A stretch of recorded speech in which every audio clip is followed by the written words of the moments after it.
아, 네, 여러분, 안녕하십니까. 이재명 대통령이 취임 100일 기자회견을 하면서 사법부가 배 아래에 있다는 식으로 이야기를 했습니다. 정말 놀라운 일입니다. 비단 내란 특별재판부가 그것이 뭐 위헌이냐 이렇게 말을 꺼내면서 평소 이재명 대통령이 가지고 있던 그 속생각이 고스란히 드러난 발언이기 때문에 더더욱 문제입니다. 현 정파가 선거에서 이겼다고 해서 입법부는 물론이고 그것이 권력 서열에서 최고 위에 있다고 하면서 사법과 행정까지 틀어주려고 하는 것, 그것을 한마디로 우리가 독재 권력이라고 얘기합니다. 그것이 바로 독재인 겁니다. 그런데 이번 내란 특별재판부가 성사가 될지 아니면 도중에 어떻게 될지 끝까지 가봐야 알겠습니다만은 일단 선출된 권력, 대통령 본인을 포함한 입법부, 그중에서 입법부의 다수당, 이 대한민국의 모든 권한을, 그러니까 삼권 분립의 상호 견제의 그 헌법 정신까지 깡그리 뭉갤 수 있다는, 그래서 입법이 정해놓은 틀 안에서 사법부는 움직여야 된다는 이런 대통령의 인식, 대통령의 속생각, 대통령의 평소 지론, 이재명 대통령이 야당이었어도 더불어민주당이 소수당이었어도 과연 이런 말을 했겠는가? 아마 더불어민주당이 100석, 뭐 90석 이렇게 가지고 있는 정당이라면, 그리고 이재명 본인이 대통령이 아니라 아직도 그 당의 대표 머물러 있다면 절대로 이런 말을 하지 않았을 거라는 생각마저 듭니다. 내란 특별재판부에 대해서 이재명 대통령이 그게 무슨 위헌인가, 삼권 분립에 대한 오해가 있는데 사법부 독립이라는 것이 사법부 마음대로 하라는 것이 아니다. 여기서 오해를 하고 있는 사람은 이재명 본인입니다. 본인이 꿈나라에 있는 꿈속 같은 이야기를 하고 있습니다. 허무맹랑한 이야기를 하고 있습니다. 국민의 주권 의지가 가장 중요하다. 물론이죠. 국민의 주권 의지가 중요하지만, 그러나 삼권 분립을 보장한 헌법, 그것이 곧 국민의 주권 의지가 눈에 보이게 반영되어 있는 것, 그것이 헌법인 겁니다. 국민의 주권 의지가 어디에 있는지, 그러면 이재명 대통령한테 묻습니다. 어떻게 확인하랍니까? 국민의 주권 의지가 어디에 있는지. 이재명 대통령이 임의로 국민대표 80명 뽑아가지고 광화문 광장에 세종대왕 동상 앞에 모여가지고 거기서 확인하는 것이 그게 국민 주권 의지라고 그렇게 강변하랍니까? 아니면 더불어민주당이 또는 용산 대통령실의 입맛에 맞는 여론조사 기관 2곳 골라가지고 거기에서 전국 여론조사 돌려가지고 거기서 나온 여론조사 수치로 그게 국민 주권 의지라고 하랍니까? 아닙니다. 최고의 권위를 가지고 있고 모든 법 위에 있는 국민의 주권 의지가 가장 확실하고 분명하고 눈에 보이게 반영되어 있는 것이 바로 헌법인 것입니다.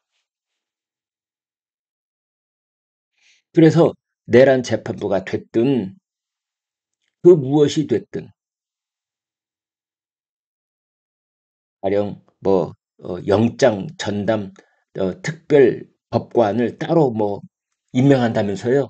그것이 국민 주권 의지가 반영된 것인지 여부를 판단하려면 그게 헌법 정신에 맞는지를 보면 되는 겁니다. 헌법 조문하고 일치하는지, 헌법 조문에 배치되는지 그걸 보면 되는 겁니다.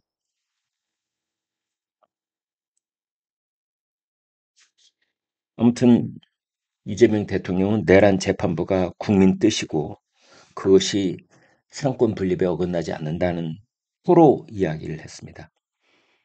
사법부는 입법부가 설정한 구조 속에서 헌법과 양심에 따라 판단하는 것이다. 사법부는 입법부가 설정한 구조 속에서가 아니라 사법부는 헌법이 설정한 구조 속에서 양심에 따라 판단하는 것입니다.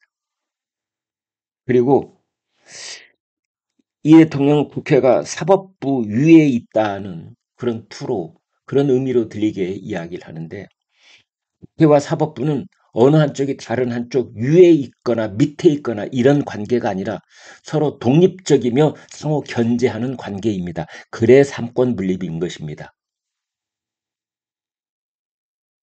우리나라 헌법 101조 사법권은 법관으로 구성된 법원에 속한다.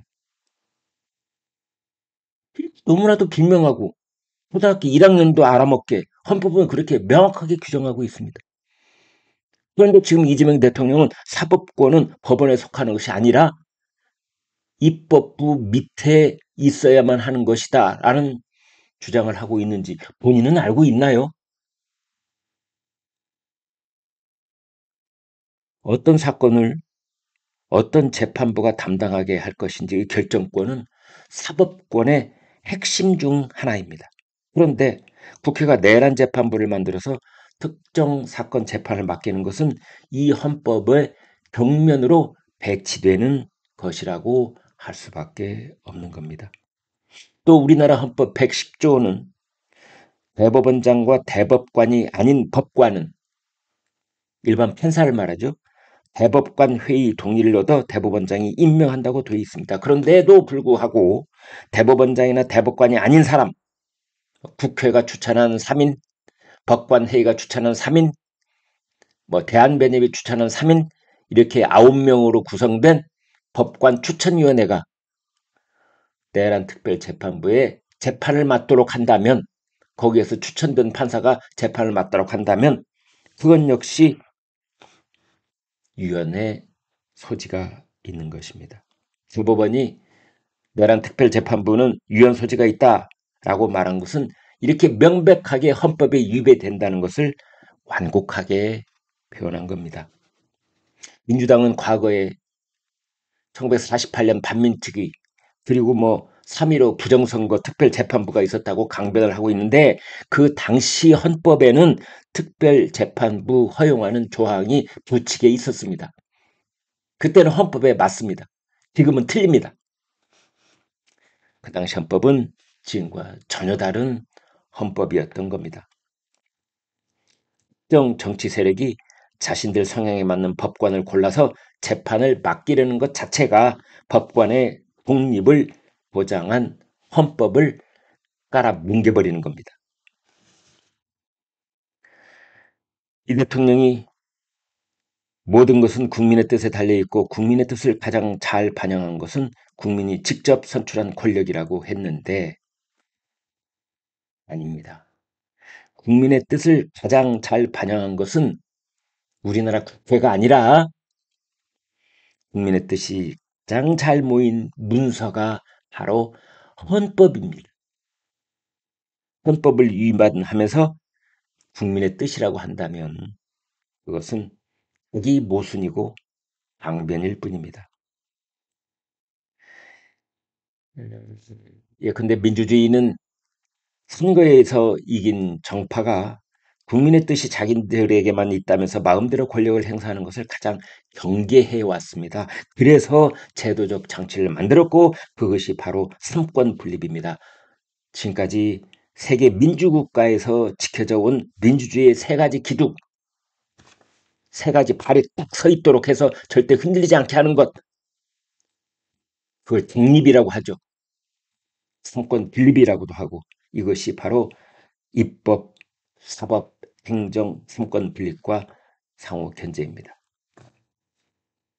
그리고 헌법이 행정부와 달리 사법부의 독립을 규정한 것은 사법권의 독립을 규정한 것은 선출 권력이 입법부 내의 다수당이 이 견제와 균형을 깨고 독주할 때 사법과 법치만은 독립을 유지해야 민주주의의 최후 보루로서 그 시스템을 지켜낼 수 있다고 믿었기 때문입니다. 민주당이 지난 총선에서 이긴 것은 국민이 입법권을 위임한 것이지 사법권을 위임한 것이 아닙니다. 국민의 뜻이란 이름으로 사법부를 국회 아래에 두고 민주당 입맛에 맞는 판사들을 골라서 민주당이 원하는 판결을 내리라고 표를 준 국민은 한 사람도 없을 겁니다. 정파가 선거에 이겼다고 입법, 사법, 행정을 모두 풀어쥐고 마음대로 하는 것, 그것을 단 한마디로 독재라고 합니다.